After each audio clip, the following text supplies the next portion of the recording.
এখন তো চাইলেই বিএনপি রাষ্ট্রপতি পরিবর্তন করতে পারে সরকার। রাষ্ট্রপতির বক্তব্য আমি শুনিও নাই, পড়িও নাই। রাষ্ট্রপতি অপসারণ প্রয়োজন, তাকে গ্রেফতার করা প্রয়োজন।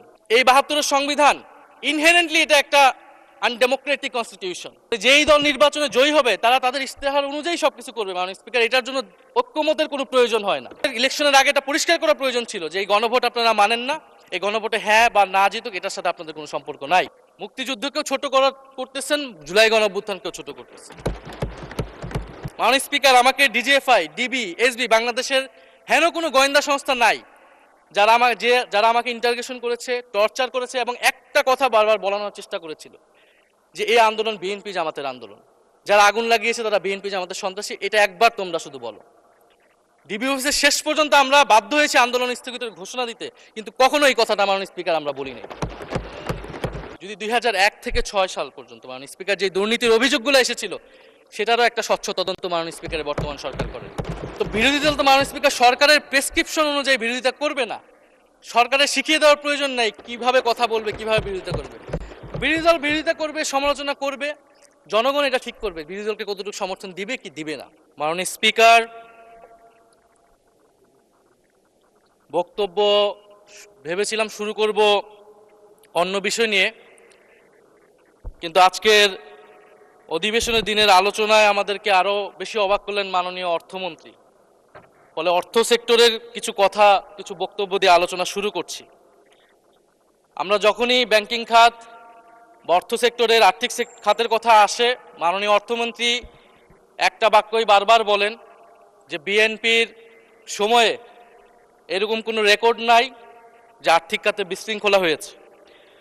উনি কিছুক্ষণ আগে অস্বীকার করলেন যে বাংলাদেশ ব্যাংকের গভর্নর একটা রাজনৈতিক নিয়োগ, তাদের দলের নির্বাচন কমিটির সদস্য, এবং তিনি এটা অস্বীকার করলেন।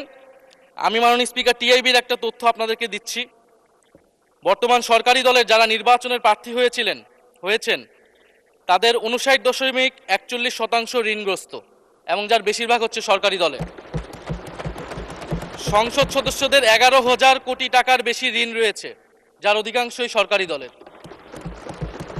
এদের অধিকাংশই ঋণ খেলাপি ছিলেন, নির্বাচনের আগে কিছু টাকা ঋণ দিয়ে পুনঃতফসিল করে নিয়েছেন। এবং বর্তমান যে বাংলাদেশ ব্যাংকের গভর্নর, তার স্পেশালিটিটা কি? তার স্পেশালিটি হচ্ছে এই ঋণ পুনঃতফসিল করা, এটাতে তিনি এক্সপার্ট। ফলে তাকে বাংলাদেশ ব্যাংকের গভর্নর কেন দেওয়া হয়েছে এটা খুব পরিষ্কার মাননীয় স্পিকার। এই যে হাজার হাজার কোটি টাকার ঋণ, সেই ঋণগুলো যাতে ঋণ পুনঃতফসিল করতে পারে সেই সুযোগ সুবিধাটা করে দেওয়ার জন্যই বাংলাদেশের ইতিহাসে প্রথমবারের মতো একজন ব্যবসায়ীকে বাংলাদেশ ব্যাংকের গভর্নর দেওয়া হয়েছে। ফলে জাতির সামনে এই জিনিসগুলো পরিষ্কার হয়েছে। এখন সামনের আর্থিক খাতে আরো নিয়োগ তারা কি বিবেচনায় দিবেন, এই জন্য আমরা তাদের উপর আর আস্থা রাখতে পারছি না মাননীয় স্পিকার। মাননীয় স্পিকার, রাষ্ট্রপতির উপর ধন্যবাদ জ্ঞাপন বক্তব্য। রাষ্ট্রপতির বক্তব্য আমি শুনিও নাই, পড়িও নাই, এবং সেই বক্তব্য দেওয়ার সুযোগ করে দেওয়াকে আমরা প্রত্যাখ্যান জানিয়েছিলাম। আমরা খুব স্পষ্টভাবে বলেছিলাম যে এই রাষ্ট্রপতি অপসারণ প্রয়োজন, তাকে গ্রেফতার করা প্রয়োজন।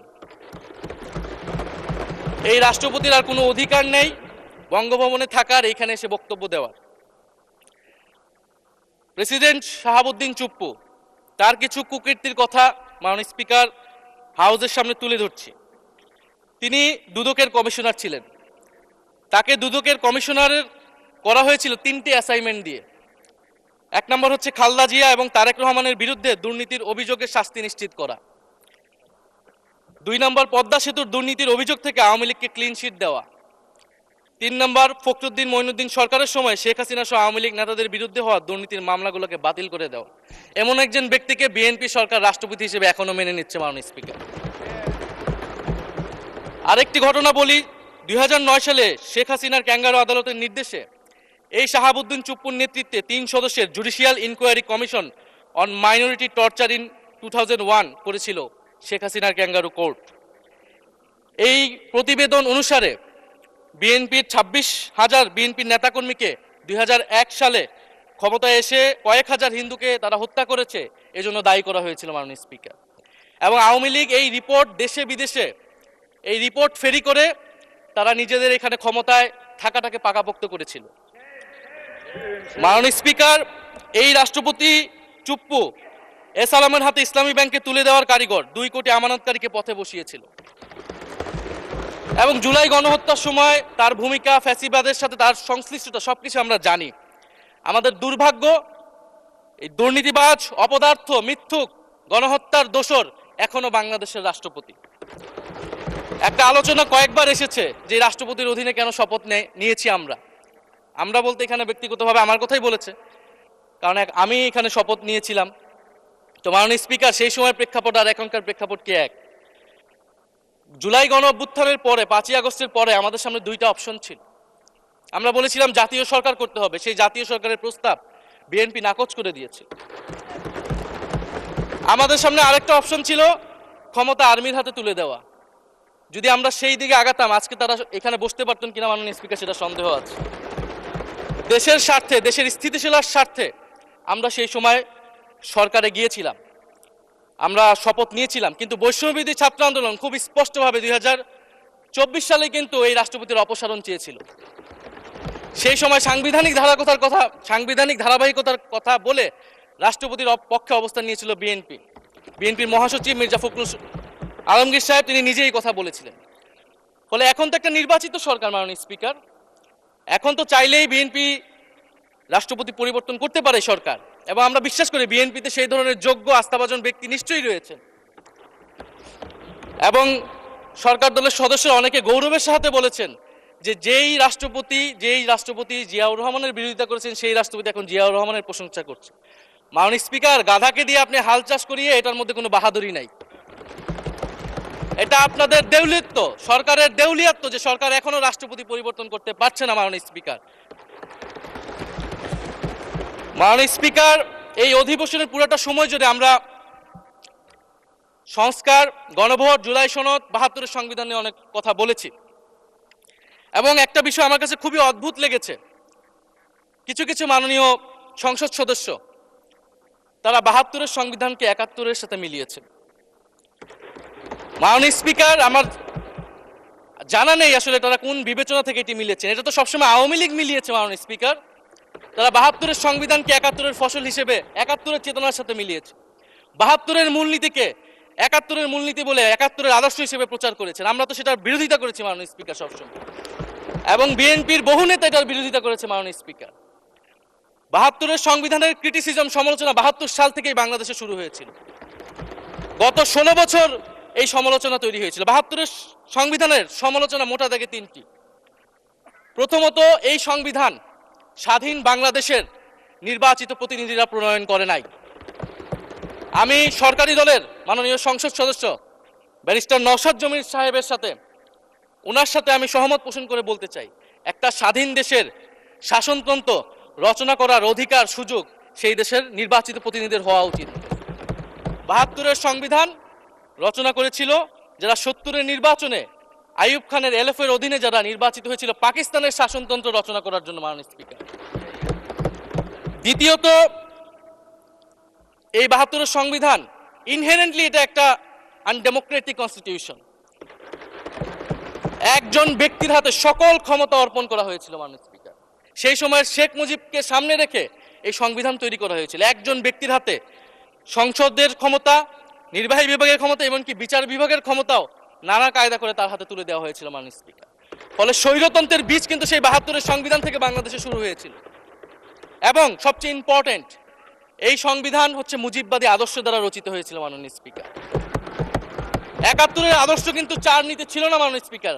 71-এর আদর্শ ছিল সাম্য, মানবিক মর্যাদা, সামাজিক ন্যায় বিচার। 72-এর সংবিধান এসে বলা হলো জাতীয়তাবাদ, বাঙালি জাতীয়তাবাদ, ধর্মনিরপেক্ষত্ব, গণতন্ত্র এবং সমাজতন্ত্র, এবং এটার বিরুদ্ধে বিদ্রোহ করেছিলেন মেজর জিয়াউর রহমান। মাননীয় স্পিকার, আজকে বিএনপি তার ফান্ডামেন্টাল জায়গা থেকে সরে যাচ্ছে মাননীয় স্পিকার। শুধু জামাত ইসলাম 72-এর বিরোধিতা করেছে বলে কি বিএনপি এখন আওয়ামী লীগের পজিশনে চলে গিয়েছে? আমাদের জানা নেই মাননীয় স্পিকার। 72-এর সংবিধানের বিরোধিতা করেছেন বদরুদ্দিন উমর, 72-এর সংবিধানের বিরোধিতা করেছেন মাওলানা ভাসানী, 72-এর সংবিধানের বিরোধিতা করেছেন কমরেড মুজাফফর আহমেদ, 72-এর সংবিধানের বিরোধিতা শত শত মুক্তিযোদ্ধারা করেছেন মাননীয় স্পিকার। ফলে এই ৭২-এর সংবিধানকে বাতিল করার একটা সুযোগ আমাদের এসেছিল ১৯৭৫ সালের সিপাহী জনতার বিপ্লবের মধ্য দিয়ে। জিয়াউর রহমানের এটা একটা ঐতিহাসিক ভুল বলবো মাননীয় স্পিকার, তার প্রতি সম্মান রেখে, যে আমরা সেই সময় সেই অপরচুনিটি মিস করেছি।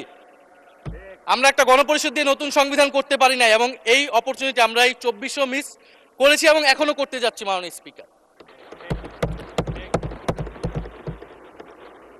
মাননীয় স্পিকার, ৫ই আগস্টের পরে যখন সংস্কারের আলোচনা আসলো, বৈষম্যবিরোধী ছাত্র আন্দোলন তাদের পক্ষ থেকে আমরা বলেছিলাম আমরা নতুন সংবিধান চাই বা সংবিধান পুনর্লিখন চাই। বিএনপি বলেছিল তারা নির্বাচনের মাধ্যমে ক্ষমতায় যেতে চায়। ফলে ৫ই আগস্টের পর থেকে রাস্তা দুটি আলাদা হয়ে গেছিল মাননীয় স্পিকার। তখন আমরা একটা মধ্যপন্থায় আসলাম যে আমরা সংস্কারে আসি। সেই জায়গা থেকে সংস্কার কমিশন ঐক্যমত, সেখানে আলোচনা হলো। এখন সাংবিধানিক সংস্কার পরিষদ করার কথা গণভোটে বলা হলো। এখন বিএনপি সেই জায়গা থেকে সরে গিয়েছে। এখন বিএনপি যদি সেই জায়গা থেকে সরে যায়, আমাদেরকে পূর্বের জায়গায় ফেরত যেতে হবে মাননীয় স্পিকার। সংবিধান পুনর্লেখনের দাবি আমাদেরকেও জানাতে হবে। তারা যদি ৭২-এর পক্ষে এরকম অটল অবস্থানে থাকে। জুলাই সনদ নিয়ে অনেক কথা হয়েছে মাননীয় স্পিকার। জুলাই সনদ, জাতীয় জুলাই সনদ, আমরা যেদিন স্বাক্ষর হয়েছিল, আমরা জাতীয় নাগরিক পার্টি সেদিন স্বাক্ষর অনুষ্ঠানে যাইনি মাননীয় স্পিকার, এবং পরবর্তীতে আমরা স্বাক্ষর করেছি বলা যায় না, আমরা সেখানে আমাদের কমেন্টটা দিয়ে এসেছিলাম মাননীয় স্পিকার। জুলাই জাতীয় সনদ, জুলাই গণ অভ্যুত্থানের পরবর্তীতে এত কষ্টের যে ফসলটাকে, সেইটাকে মাননীয় স্পিকার নোট অফ ডিসেন্ট দিয়ে সেটাকে কলুষিত করে ফেলা হয়েছে। যেদিন জুলাই জাতীয় সনদ স্বাক্ষর হয়, সেদিন জুলাই জাতীয় সনদের মেজর সংস্কারগুলোতেই পাশে একটা নোট লেখা হয়েছে যে কোনো রাজনৈতিক দল বা জোট তাদের নির্বাচনী ইস্তিহার উল্লেখপূর্বক যদি জনগণের ম্যান্ডেট লাভ করে, তাহলে তারা সেই মতো ব্যবস্থা গ্রহণ করতে পারবে। তাহলে যেই দল নির্বাচনে জয়ী হবে তারা তাদের ইস্তেহার অনুযায়ী সবকিছু করবে মাননীয় স্পিকার। এটার জন্য ঐক্যমতের কোনো প্রয়োজন হয় না। আপনি যদি নির্বাচনে জিতে আপনার ইস্তেহার মতোই সবকিছু করবেন, তাহলে আপনার সাথে আমার কিসের ঐক্যমত, কিসের আলোচনা? এবং সেই নোটগুলো কিভাবে লেখানো হয়েছে, কিভাবে বল প্রয়োগ করে, শক্তি প্রয়োগ করে ঐক্যমত কমিশনকে চাপ দিয়ে লেখানো হয়েছে মাননীয় স্পিকার, এটা ঐক্যমত কমিশনের আমি মনে করি এখন বলার সুযোগ হয়ে এসেছে, সময় এসেছে। ফলে জুলাই জাতীয় সনদ কে আমরা একসেপ্ট সেই সময় করতে পারি নাই, এবং মাননীয় স্বরাষ্ট্রমন্ত্রীর ভাষাকে ধার করে আমি বলতে চাই যে জুলাই জাতীয় সনদ এক অন্তহীন প্রতারণার দলিলে পরিণত করেছে মাননীয় স্পিকার বিএনপি এটাকে।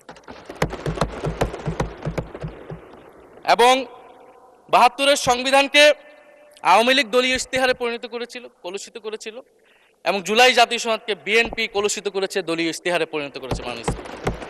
আপনি বলছেন জুলাই জাতীয় সনদ, তারপরে আপনি দেখাচ্ছেন হচ্ছে আমার দলীয় ইস্তিহার, তাহলে এখানে তো কোনো ঐক্যমতের সুযোগ নাই। এরপরে আসলো গণভোট। গণভোটের আদেশ নিয়ে সমালোচনা আছে, এবং এই সমালোচনা আমরাও করেছি যে রাষ্ট্রপতি এই ধরনের অর্ডার দিতে পারে কিনা। কিন্তু গণভোটটাকে সবাই মেনে একটা কনসেনসাসের ভিত্তিতেই তো আমরা এই গণভোটে সবাই মিলে অংশগ্রহণ করলাম মাননীয় স্পিকার। বিএনপি এবং তৎকালীন বিএনপির বর্তমান মাননীয় প্রধানমন্ত্রী এবং চেয়ারপারসন তিনি নিজেও সংস্কারের পক্ষে, হ্যাঁ পক্ষে ভোটে প্রচারণা করেছেন। ফলে আপনাদের ইলেকশনের আগে এটা পরিষ্কার করা প্রয়োজন ছিল যে এই গণভোট আপনারা মানেন না, এই গণভোটে হ্যাঁ বা না জিতুক এটার সাথে আপনাদের কোনো সম্পর্ক নাই। ওনারা কিন্তু মাননীয় স্পিকার সেটা করেননি। ফলে জুলাই গণভোট এটা রাজনৈতিক সিদ্ধান্ত এবং গণরায়। মাননীয় স্বরাষ্ট্রমন্ত্রী তিনি নিজেই সেই সময় বলেছেন যে গণরায় হচ্ছে সার্বভৌম ক্ষমতা, জনগণের রায় আসলে সেটা সকলেই মেনে নিতে বাধ্য হবে, এমনকি যদি সেটার বিরুদ্ধেও কেউ বিজয়ী হয় তারাও সেটা মেনে নিতে বাধ্য হবে। ফলে আমরা মনে করি যে এই গণভোট অনুসারে যে সাংবিধানিক সংস্কার পরিষদ অতি দ্রুত সময়ের মধ্যে সাংবিধানিক সংস্কার পরিষদ গঠন করা উচিত, এর সুরাহা করা উচিত। আমরা তো মাননীয় স্পিকার অনেক দূর সরে এসেছি, নতুন সংবিধানের জায়গা থেকে সরে আস্তে আস্তে আমরা কোথায় আসলাম? আমরা খুবই সামান্য কিছু দাবি এখানে এসেছে, জুলাই জাতীয় সনদ বা গণভোট যেটাই বলেন না কেন, যে একটা উচ্চকক্ষ হবে ভোটের অনুপাতে, তত্ত্বাবধায়ক সরকার হবে। এই তত্ত্বাবধায়ক সরকার নিয়েই তো এত ঝামেলা, গত 16 বছরের এত আন্দোলন। কিভাবে নিয়োগ হবে, এই নিয়োগটা আমাদেরকে জানতে হবে মাননীয় স্পিকার। নির্বাচন কমিশনার এবং সাংবিধানিক প্রতিষ্ঠানগুলোতে কিভাবে নিয়োগ হবে, একটা নির্দলীয় এবং গ্রহণযোগ্য নিয়োগ আমরা কিভাবে করতে পারি, যেটা দেশকে বিভাজিত করবে না, বিরোধী দলের অধিকার ক্ষুণ্ণ করবে না, এবং সবচেয়ে গুরুত্বপূর্ণ বিচার বিভাগ পৃথকীকরণ। মাননীয় স্পিকার, এগুলা আমরা 5ই আগস্টের পরে আসমান থেকে বলিনি, এগুলা গত 16 বছর আলোচনা হয়েছে। বিএনপির 31 দফায় আলোচনা ছিল, আরো অনেক রাজনৈতিক দলের আলোচনাতে, সংস্কারের আলোচনা থেকে আমরা মাননীয় স্পিকার ধার করেছিলাম। হ্যাঁ, বিচার বিভাগ এই মুহূর্তে পৃথকীকরণ বা বিচার বিভাগের স্বাধীনতা নিয়ে কনসার্ন আছে, কারণ আওয়ামী লীগের নিয়োগকৃত অনেক বিচারক মাননীয় স্পিকার এখনো রয়ে গেছে বিচারালয়ে, যারা এই জামিনগুলো করিয়েছে ফ্যাসিস্টদের। কিন্তু সেটার একটা সুরাহা আপনারা করেন, আমরা সহযোগিতা করব, কিন্তু তারপরে তো বিচার বিভাগের স্বাধীনতা মাননীয় স্পিকার নিশ্চিত করতে হবে। গুম এবং মানবাধিকার অধ্যাদেশ বাতিল করলেন, আপনারা বলছেন ভালো আইন নিয়ে আসবেন। তো ভালো আইন যতক্ষণ পর্যন্ত আনতে পারছে না, ততক্ষণ পর্যন্ত মাননীয় স্পিকার আপনাদের সমালোচনাটা সহ্য করতে হবে। আপনারা ভালো আইন নিয়ে আসুন এবং অতি দ্রুত সময়ের মধ্যে নিয়ে আসুন, আমরা দেখি। মাননীয় স্পিকার, এই সংসদে, এই অধিবেশনে আরেকটি বিষয় বারবার এসেছে, সেটা হচ্ছে মুক্তিযুদ্ধ এবং জুলাই গণ অভ্যুত্থান। মুক্তিযুদ্ধকে মাননীয় স্পিকার আমরা শ্রদ্ধা করি। আমরা মনে করি এই প্রজন্ম যারা জুলাই গণ অভ্যুত্থানে অংশগ্রহণ করেছি, জুলাই গণ অভ্যুত্থানের মধ্য দিয়ে মুক্তিযুদ্ধের নতুন রূপ তৈরি হয়েছে, মুক্তিযুদ্ধের নবায়ন হয়েছে।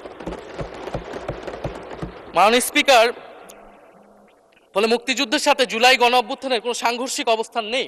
আমরা বারবার বলেছি মুক্তিযুদ্ধ, জুলাই গণ অভ্যুত্থান হচ্ছে মুক্তিযুদ্ধেরই আরেকটি ধারাবাহিকতা। মুক্তিযুদ্ধে আমরা সাম্য মানবিক মর্যাদার কথা বলেছি, জুলাই গণ অভ্যুত্থানে আমরা বৈষম্য বিরোধী গণতান্ত্রিক বাংলাদেশের কথা বলেছি। মাননীয় স্পিকার, কোথায় পার্থক্য, কোথায় আলাদা, এবং কোন ঘটনা বড় কোন ঘটনা ছোট, এটা অহৈতুক তর্ক। মাননীয় স্পিকার, আমরা কেউ বলি নাই যে জুলাই গণ অভ্যুত্থান মুক্তিযুদ্ধের থেকে বড়, বা জুলাই গণ অভ্যুত্থান 90-এর থেকে বড় বা 90-এর থেকে ছোট।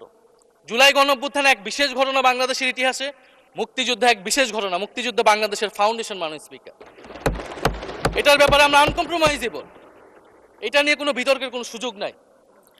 তবে এই কথাটা ওনারাই বারবার বলে মুক্তিযুদ্ধকেও ছোট করতেছেন, জুলাই গণ অভ্যুত্থানকেও ছোট করতেছেন। আরেকটি বিষয় মাননীয় স্পিকার, মুক্তিযুদ্ধর কথা যখন এসেছে, আমরা যে সাম্প্রতিক সময়ে জাতীয় মুক্তিযোদ্ধা কাউন্সিল জামুক আইন সংশোধন করা হলো, অধ্যাদেশ পাশ করা হলো, সেখানে কিন্তু একটা গুরুত্বপূর্ণ সংশোধনী এসেছে। মুক্তিযোদ্ধাদের সংজ্ঞা থেকে মুজিব বাহিনীকে বাদ দেওয়া হয়েছে। মাননীয় স্পিকার, এবং আপনারা জানেন যে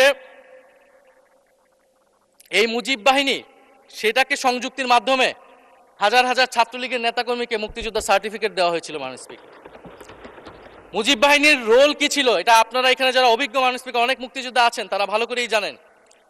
মুজিব বাহিনী তৈরি হয়েছিল অন্তর্ঘাত তৈরি করার জন্য। তারা অস্ত্র হাতে দেশে পাকিস্তান বাহিনীর বিরুদ্ধে যুদ্ধ করে নাই, তারা দেশে ঢুকে মুক্তিযুদ্ধের আওয়ামী লীগ বাদে অন্য যেই পক্ষগুলো রয়েছে তাদেরকে হত্যা করেছিল। মাননীয় স্পিকার, ফলে মুজিব বাহিনী কিন্তু কোনো মুক্তিযোদ্ধা না বর্তমান আইন অনুসারে। কিন্তু এখানে অনেক মুজিব বাহিনীর কিছু লোক আছেন, তারা নিজেদেরকে মুক্তিযোদ্ধা হিসেবে বারবার জাহির করছে। ফলে আমাদেরকে এই ফারাকটাও করতে হবে। মাননীয় স্পিকার, এবং মুক্তিযুদ্ধের পক্ষ বিপক্ষের রাজনীতি গত 50 বছর ধরে হয়েছে, আমরা এই সমাধান এখনো কেন করতে পারিনি? মাননীয় স্পিকার, এই দায়ভার কে নেবে? বিএনপি কি নেবে না, যারা 29 বছর জামাতের সাথে রাজনীতি করেছে? একটা কথা তো এখন সবাই বলে, সাথে থাকলে সঙ্গী, না থাকলে জঙ্গি। ফলে এটার দায়িত্ব ছিল তো উনাদের, এই রিকনসিলিয়েশন তৈরি করা, এই প্রশ্নের সুরাহা করা। জুলাই গণ অভ্যুত্থানের পরে, স্বাধীনতার 54-55 বছর পরে জাতীয় সংসদে মুক্তিযুদ্ধের পক্ষ আর বিপক্ষ বলে ভাগ থাকবে, এটা তো মাননীয় স্পিকার আমরা প্রত্যাশা করি না, এটা এই প্রজন্ম প্রত্যাশা করে না। আমি মাননীয় স্বরাষ্ট্রমন্ত্রীর সাথে একমত পোষণ করি যে ইতিহাসের এই বিতর্ক আমাদেরকে সমাধান করতে হবে, একপাশে রেখে সামনের দিকে এগিয়ে যেতে হবে, এবং এটা সব পক্ষকে এটার জন্য দায়িত্বশীল ভূমিকা পালন করতে হবে। মুক্তিযুদ্ধ যেমন কোনো দেশের ষড়যন্ত্র না, আবার মুক্তিযুদ্ধের নাম করে এদেশে যে লুটপাট ফ্যাসিবাদ কায়েম হয়েছে, সেটাও আমাদের ভুলা যাবে না।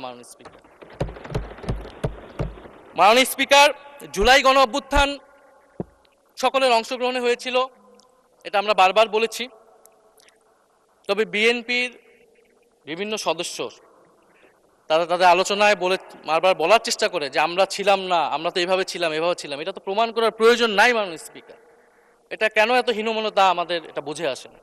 বিএনপি তো অবশ্যই জুলাই গণ অভ্যুত্থানে ছিল, আমাদের সাথেই ছিল, এবং সেই সময়ের একটা উক্তি বিএনপির মহাসচিব মির্জা ফখরুল ইসলাম আলমগীর উনি বলেছিলেন যে এই আন্দোলনের সাথে আমাদের সম্পর্ক নাই, এটা ছাত্রদের আন্দোলন। তার ওই বক্তব্য সঠিক ছিল মাননীয় স্পিকার। তার ওই সময়ে কৌশলগত অবস্থান এটাই সঠিক ছিল, উনি ওই সময় এই বক্তব্যই প্রয়োজন ছিল। এটাতে তো আমাদের কোনো দ্বিমত নাই।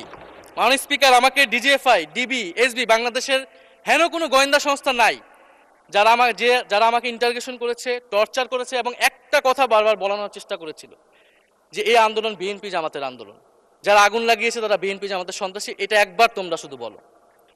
ডিবি অফিসের শেষ পর্যন্ত আমরা বাধ্য হয়েছি আন্দোলন স্থগিতের ঘোষণা দিতে, কিন্তু কখনো এই কথাটা মাননীয় স্পিকার আমরা বলিনি। ফ্যাসিবাদ বিরোধী রাজনৈতিক দলের নেতাকর্মীকে আমরা আন্দোলনের সময় থেকে এখন পর্যন্ত কখনো আমরা অস্বীকার করিনি।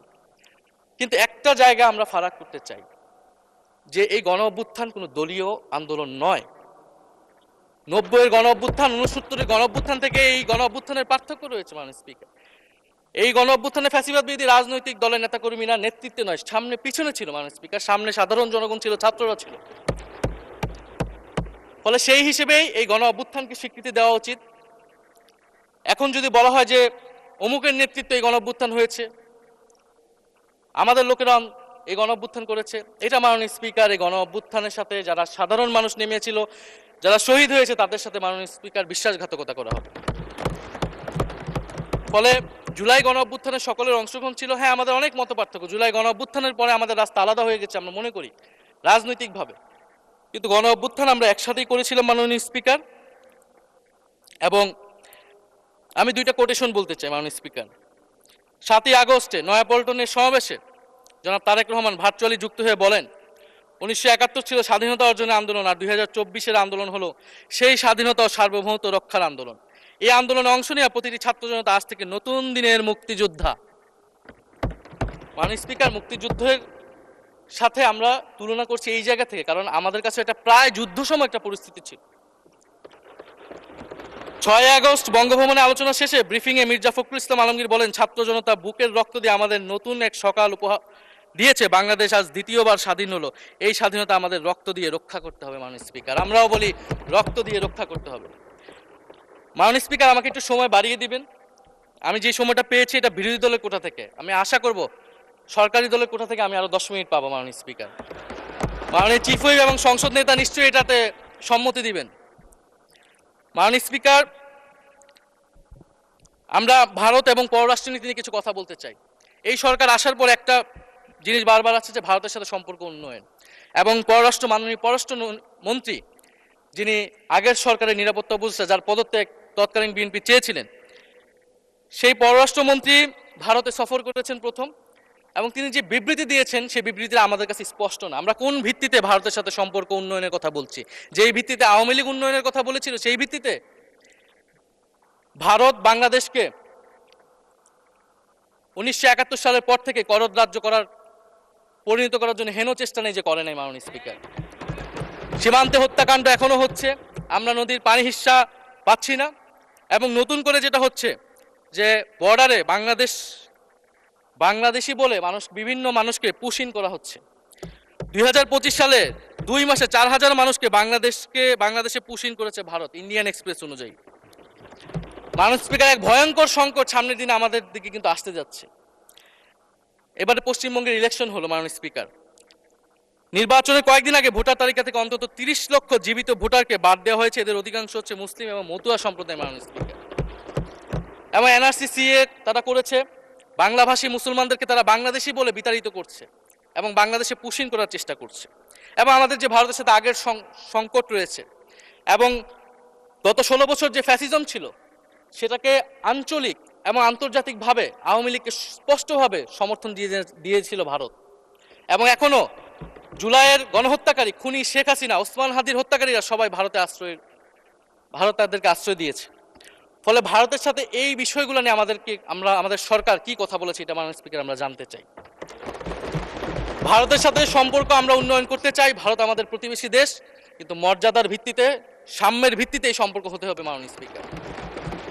ভারত শুধু আওয়ামী লীগের সাথে সম্পর্ক তৈরি করে এই দেশকে নিয়ন্ত্রণ করার চেষ্টা করছে, সেই দিনকে সে কবর রচনা করতে হবে মাননীয় স্পিকার। ফলে এটা আমরা বুঝতে পারতেছি না ভারত বিএনপির সাথে বা বর্তমান সরকারের সাথে তার সম্পর্কের ভিত্তিটা কি, এবং বর্তমান সরকার আমার এই কথাগুলো যেগুলো আমি বললাম সেগুলো নিয়ে ভারতের সাথে কথা বলেছে কিনা মাননীয় স্পিকার? মাননীয় স্পিকার, দুর্নীতি নিয়ে অনেক কথা হয়, আমি ঋণ খেলাপির পরিসংখ্যানগুলো দিলাম এবং নির্বাচনের বিধান অনুযায়ী ঋণ খেলাপিকে নির্বাচনে প্রার্থী হতে পারবে না, কিন্তু আমরা দেখলাম নির্বাচনের আগে কিছু টাকা পরিশোধ করে ঋণ পুনঃতফসিল করে তারা সংসদ সদস্যরা সংসদ সদস্য বেশি আসলেন। মাননীয় স্পিকার, আমি কিছু সংখ্যা বলছি।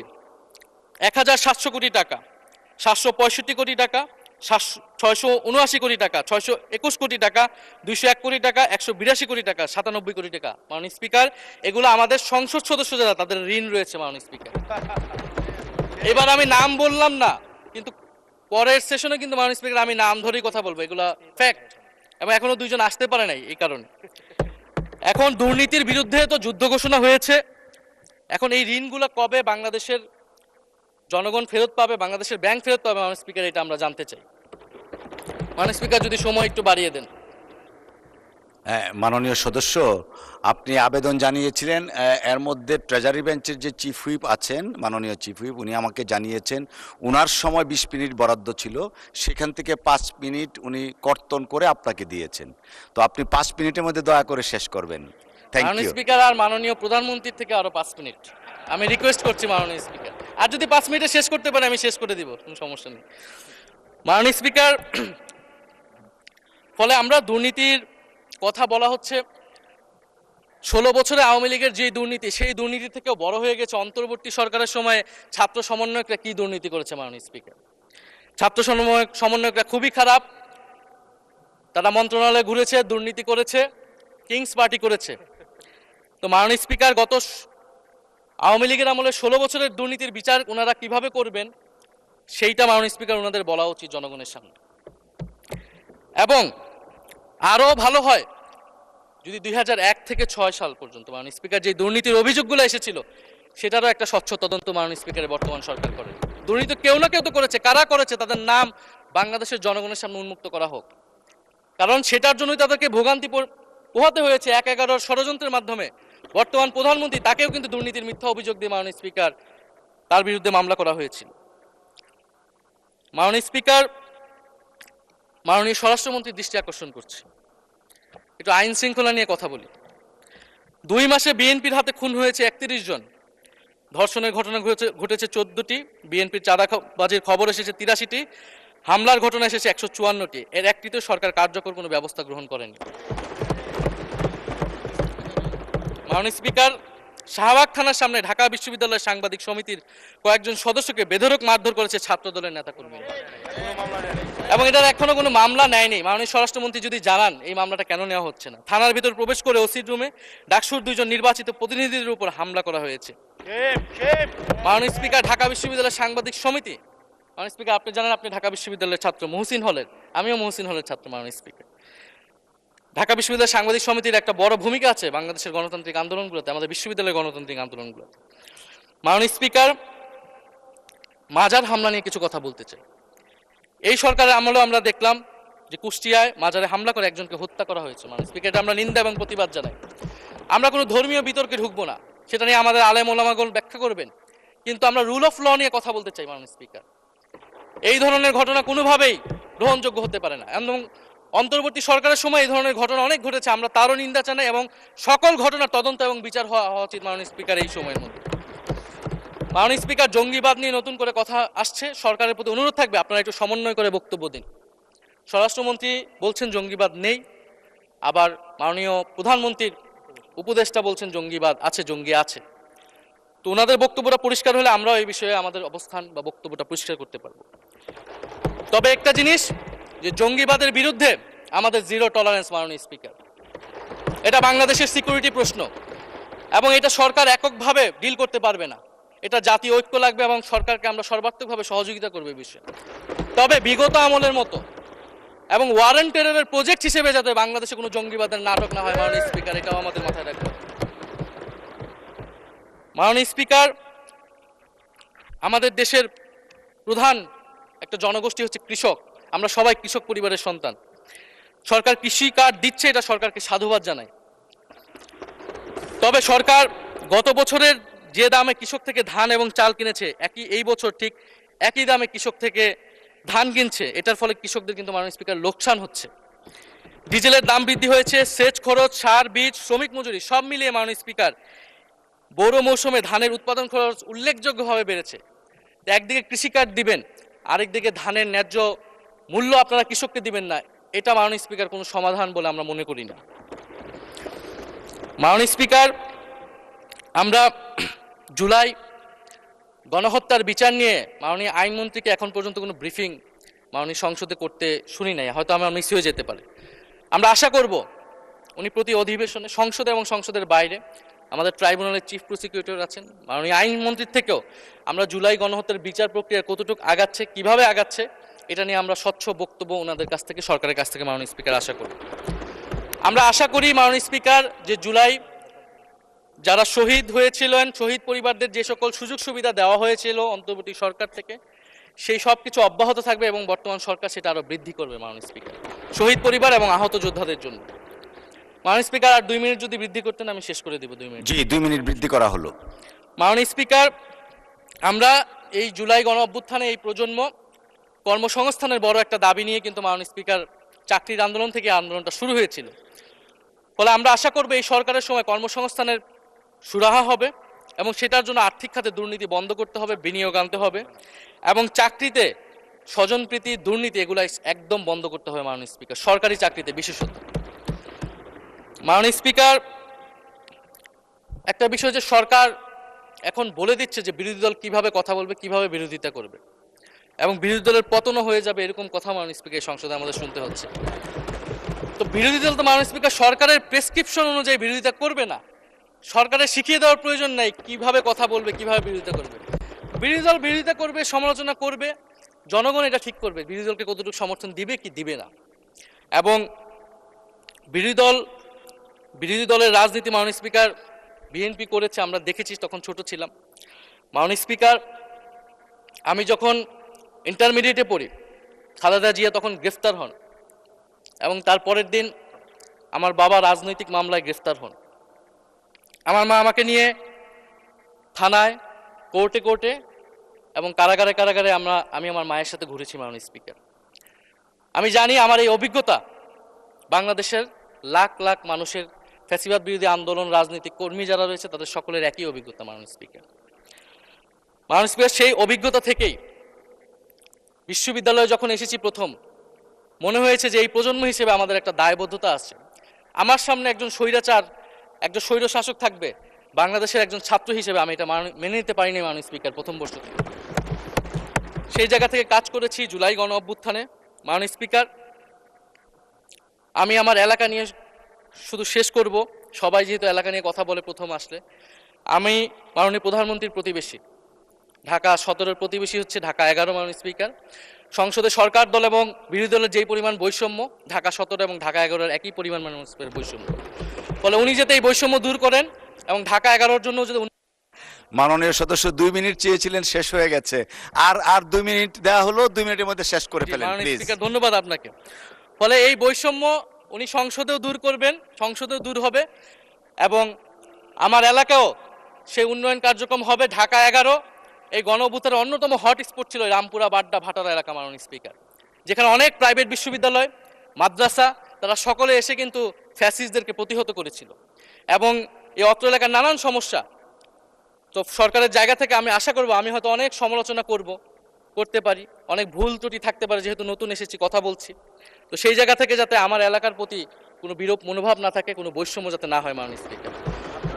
আপাতত ওনারা ওইখানকার যিনি পরাজিত প্রার্থী, তাদেরকে দিয়ে বিভিন্ন উন্নয়ন কার্যক্রম করছে প্রশাসক, এই সিটি কর্পোরেশনের প্রশাসক। তা আমার ক্রেডিটের দরকার নাই, কিন্তু উন্নয়ন হলেই মাননীয় স্পিকার চলবে।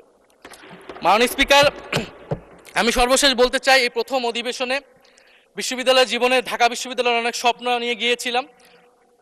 প্রথম মাসে মাননীয় স্পিকার হতাশ হয়েছিলাম, যখন দেখেছি হলের সিস্টেম, যখন দেখেছি বিশ্ববিদ্যালয়ের সিস্টেম এবং এই সংসদে মাননীয় স্পিকার প্রথম অধিবেশনে আমি অনেক হতাশ হয়েছি।